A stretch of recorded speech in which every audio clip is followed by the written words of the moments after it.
Hey guys, Britt here. Welcome to End Times Bible Prophecy. Make sure to hit the subscribe, like, and share buttons. Well, are we seeing the stage set right now for the Gog of Magog war outlined in Ezekiel chapters 38 and 39? We see this ongoing conflict right now in Israel and the Middle East, and many have said that they believe that it will evolve into this war. I don't think this particular conflict will lead to this for reasons we've discussed in the past, but I do believe it is setting the stage, and we are seeing that now. So I want to start with this right here.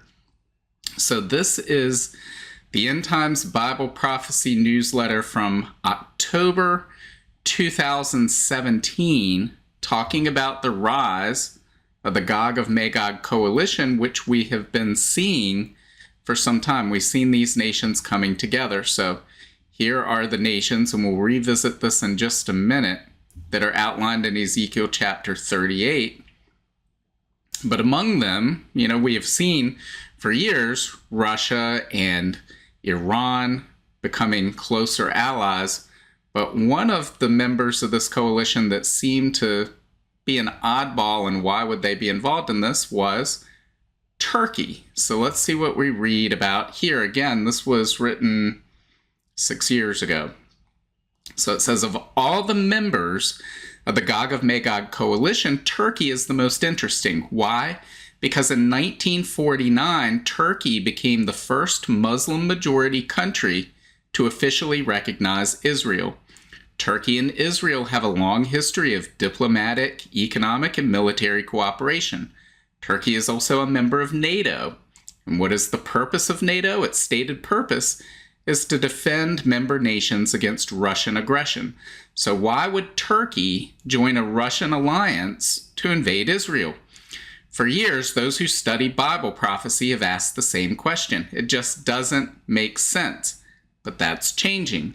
Events from the last few years and months provide some clues as to how it might happen. And again, this is from 6 years ago.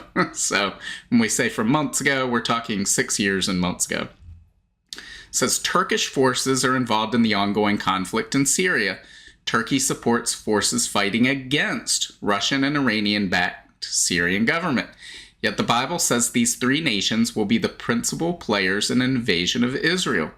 What might bring them together? One possibility is the transformation of Turkey from a secular democracy to an Islamic theocracy. In July 2016, Turkish President Erdogan cracked down on his political opponents following what he claimed was a coup attempt. Erdogan imprisoned thousands of citizens and consolidated his grip on power. Turkey, once hailed as the model of democracy in the Muslim world, is now a dictatorship. For all intents and purposes, it may not be called one, but that's what it is. And Erdogan, a former member of a banned Islamist political party, has turned away from Turkey's traditional Western allies and cultivated a much more friendly relationship with Russia. Erdogan's rise to power threatens to destroy Turkey's secular government and replace it with an Islamist state.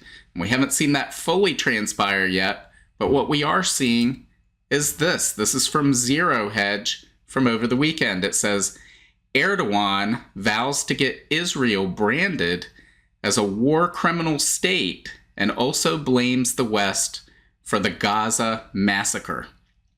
So let's see what this is all about. It says, Turkish President Erdogan raged against Israel in a speech given before a pro-Palestinian rally Saturday in Istanbul.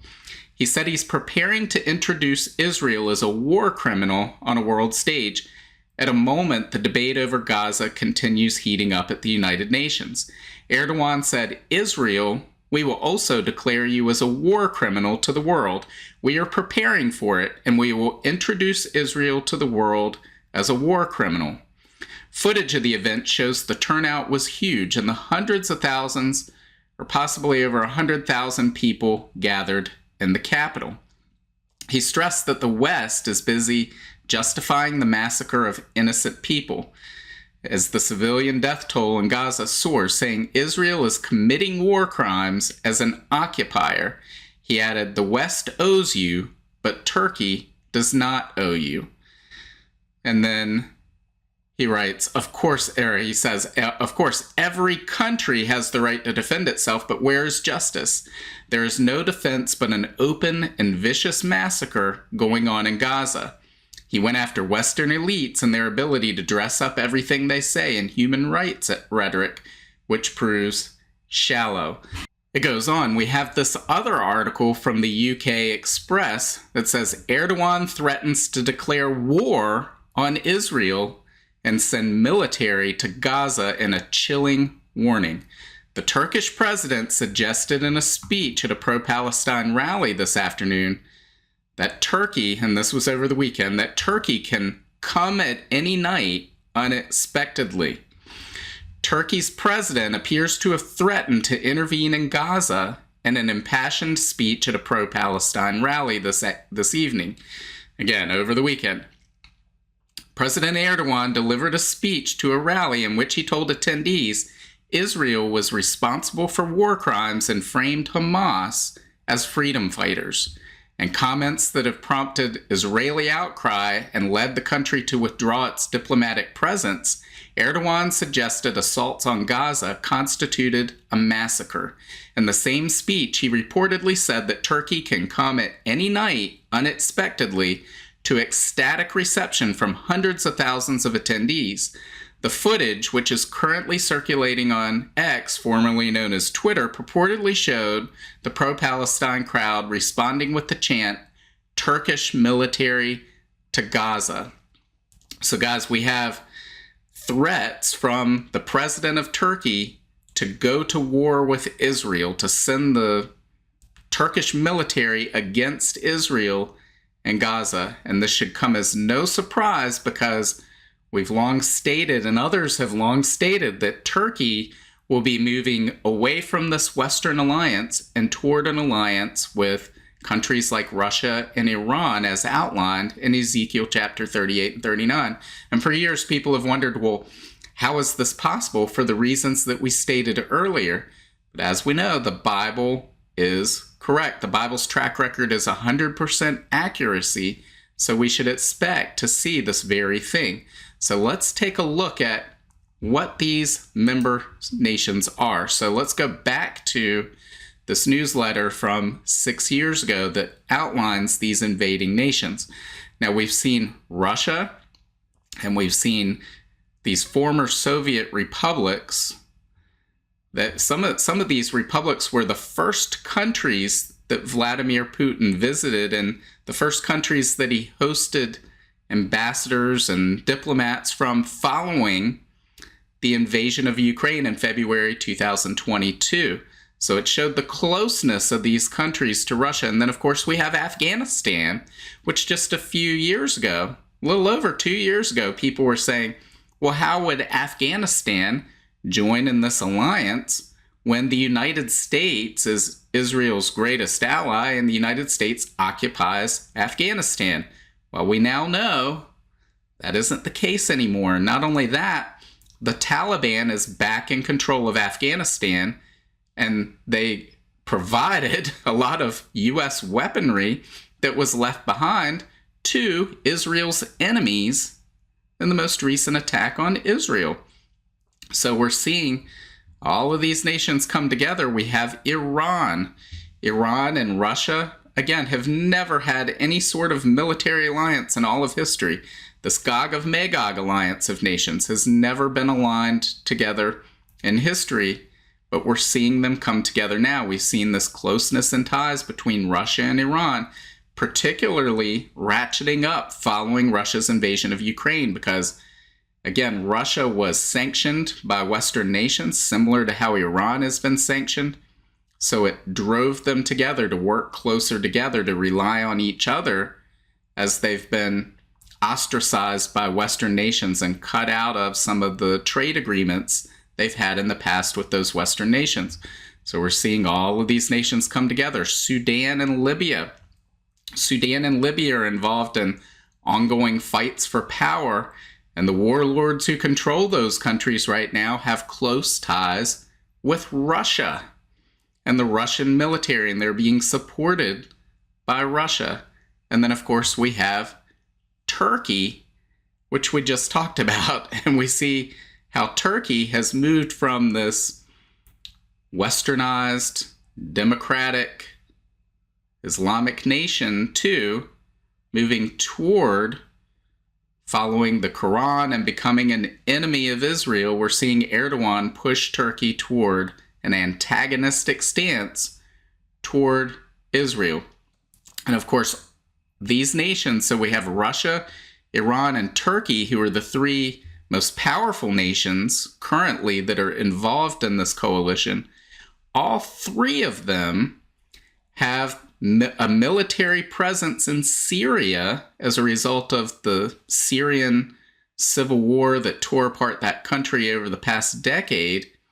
And they each had their interest, and they basically carved up Syria, and parts of Syria essentially belong to other nations. Syria is really just a construct at this point. It's really Russia, Turkey, Iran, and parts of it are occupied by the United States military. But again, we had these three Gog of Magog coalition nations with a military presence on Israel's northern border. Why is that significant? Well, Ezekiel 38:39 talks about these nations invading from the north.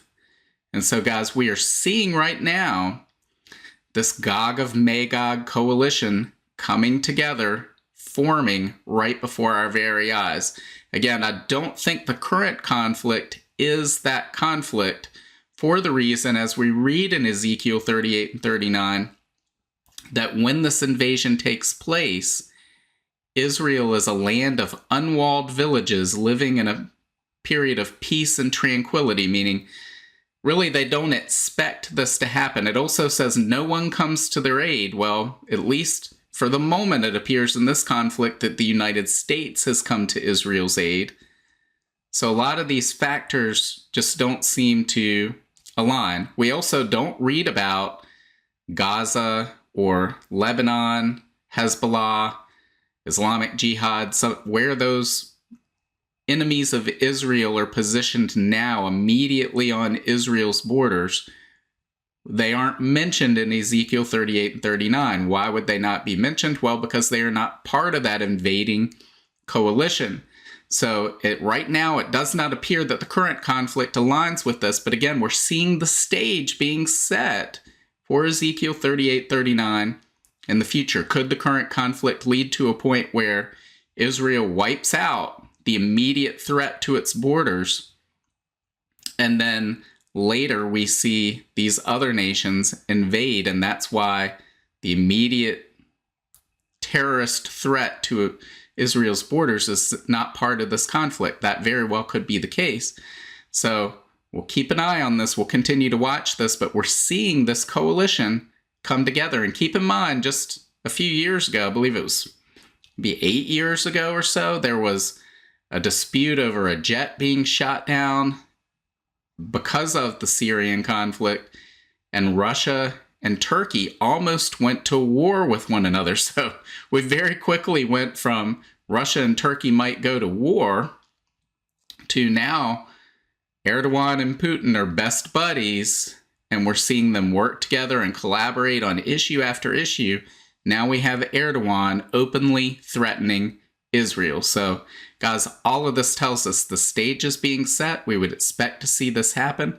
It indicates the times in which we live, because Ezekiel 38 and 39 talk about this occurring in the latter days. It says when Israel is brought back from among the nations where they've been exiled back into the land in the latter days before the second coming of Jesus Christ. So, guys, all this indicates Jesus is coming soon, just as he said in Matthew 24, Luke 21, Mark 13. When you begin to see all these things happen, know I'm right at the door. My return is near. Guys, Jesus is coming. So what do you think? Leave your comments below. Let me know your thoughts. God willing, I will see you on Wednesday. Bye. If you want to learn more about the end times and Bible prophecy, make sure to sign up for my free monthly newsletter and get your copy of my free ebook, 7 Signs of the End Times. Just follow the link in the description to get your free book.